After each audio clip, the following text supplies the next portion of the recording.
मुख्यमंत्री नीतीश कुमार एक तीर से कई निशाने साध देते हैं।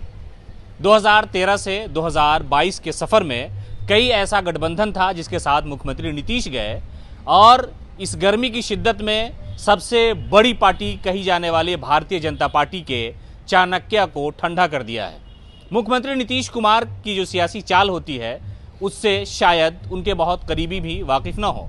और आज जनता दल यूनाइटेड के कार्यालय में हलचल है। लोग ये कह रहे हैं कि मुख्यमंत्री नीतीश कुमार फिर से सियासत के लिए पलट जाने वाले हैं। जो लोग उन्हें कल तक पलटू कहते थे, आज वो स्वागत के लिए दिल खोल कर बैठे हैं। सियासत एक ऐसी लालच है कि शायद इसमें बुरा क्या भला क्या कोई नहीं जानता। हर हराम चीज़ को हलाल कह दी जाती है और हर हलाल को वक्त के साथ साथ हराम कह दिया जाता है। सियासत में एक खूबी यह है कि जो राजनेता संविधान की शपथ लेता है वही संविधान के विरुद्ध जाकर के फिर से संविधान की शपथ ले लेता है। मुख्यमंत्री नीतीश कुमार की पार्टी इस वक्त गठबंधन में सबसे छोटी पार्टी मानी जाती है, यानी 45 के आंकड़े के बाद भी चाणक्य का रोल नीतीश कुमार निभा रहे हैं। हालांकि उन्होंने अपनी तरफ से कुछ भी नहीं कहा, जनता के दरबार में चाय की चुस्की ले रहे हैं, लोगों की फरियाद सुन रहे हैं। लेकिन इधर हलचल एनडीए के बाद गठबंधन में है।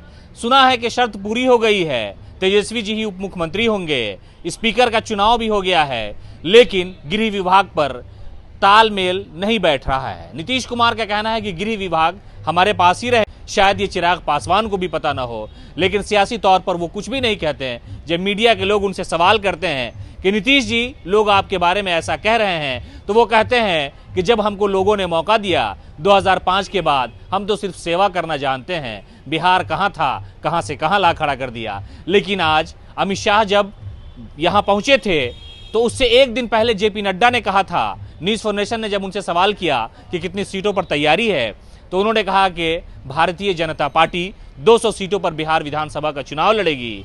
जब सवाल ये हुआ कि 43 सीट किसके लिए छोड़ रहे हैं, तो कहा कि जिन लोगों को बांटना होगा बांट लेंगे। उसके 12 घंटे बाद जब अमित शाह की पटना आमद हुई तो उन्होंने नीतीश को ही अपना नेता बता दिया और कहा कि हमारा अलायंस 2025 तक है, नीतीश जी ही अगली बार मुख्यमंत्री होंगे। लेकिन मुख्यमंत्री नीतीश को तो तकलीफ इस बात की थी कि जब बिहार विधानसभा के 100 साला शताब्दी वर्ष समापन समारोह में प्रधानमंत्री मोदी आए थे तो नीतीश जी कहीं नजर नहीं आ रहे थे। स्पीकर अगुवा थे। प्रधानमंत्री ने कहा कि बिहार के लोगों में बड़ी क्षमता है और इस विधानसभा ने इतिहास रचा है, लेकिन उस इतिहास के पन्ने में नीतीश कहीं नजर नहीं आ रहे थे। जो एक फॉर्मेट तैयार किया गया था उसमें भी नीतीश जी नजर नहीं आ रहे थे। कहा जाता है कि नीतीश को जो लोग परेशान करते हैं सियासी तौर पर या नीचा दिखाने की कोशिश करते हैं, उनसे वो मुंह नहीं फुलाते, बल्कि ऐसी सियासी रणनीति तैयार करते हैं कि इस तीर से कई लोग घायल हो जाते हैं। अभी तक साफ नहीं हुआ है। केंद्रीय मंत्रिमंडल में जाने से इनकार करते हुए अध्यक्ष हुआ करते थे, नीतीश के सहारे आज सियासत की वो सारी बिसात बिछा रहे हैं जो शायद बीजेपी के लिए दर्दनाक साबित हो। लेकिन भारतीय जनता पार्टी भी तैयारी में लगी ही रहती है। आपने देखा होगा राजधानी की सड़कों पर अमित शाह के आने से पहले जेपी नड्डा ने राजधानी के लोगों को बताया कि आत्मनिर्भर बिहार के लिए भारतीय जनता पार्टी सबसे बेहतर विकल्प है। और शायद इस विकल्प को लेकर के शाहनवाज हुसैन जैसे बड़े नेता हमेशा ये कहते रहे हैं कि मुख्यमंत्री नीतीश तो हमारे ही हैं और हम बिहार के विकास के लिए हमेशा प्रयास कर रहे हैं। लेकिन ये प्रयास असफल हो रहा है।